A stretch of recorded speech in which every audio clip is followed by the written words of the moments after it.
పోతుండ్రు ఎక్కడెక్కడికో ఎవరు పెట్టుబడి ఇవ్వని కూడా బ్రదర్ పోతే కూడా నీకు చెప్తుంటావా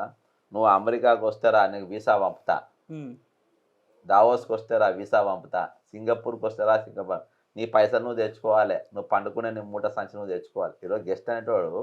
నేను ఇంటికి వస్తున్నా బ్రదర్ నువ్వు టిఫిన్ తెచ్చుకోమని చెప్తావా చెప్పు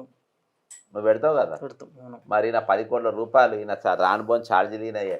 రూమ్లు ఈయనయే ఉమ్, మళ్ళీ చాయ్ తర్మాజుల చాయ్ కూడా ఈయనే పట్టుకపోవాలంట మేము చాయ్ కూడా పోయామని చెప్పిండంట ఉమ్, మేము నీ మీటింగ్కి వచ్చినా కానీ మీరే పెట్టాలంట ఉమ్, ఇప్పుడు అలా ఇండస్ట్రియలిస్ట్ కానీ పెద్ద పెద్దలు కానీ ఎవరిని మీటింగ్ లేదు ఆడ అందరు తెల్లగానే ఉంటారు కదా ఉమ్, ఆడ చెప్రాసులు తెల్లగానే ఉంటారు అటెండర్లు తెల్లగానే ఉంటారు ఉమ్, వాచ్మెన్లు తెల్లగానే ఉంటారు ఉమ్. మన సిఓ ఎవడో తెలియదు ఆడ సైంటిస్ట్ ఎవడో తెలియదు అంటే మేధావులతో కలుస్తలేడంటారా? ఏ మీద వీళ్ళని ఎందుకు కలుస్తారు అబ్బా ఆ,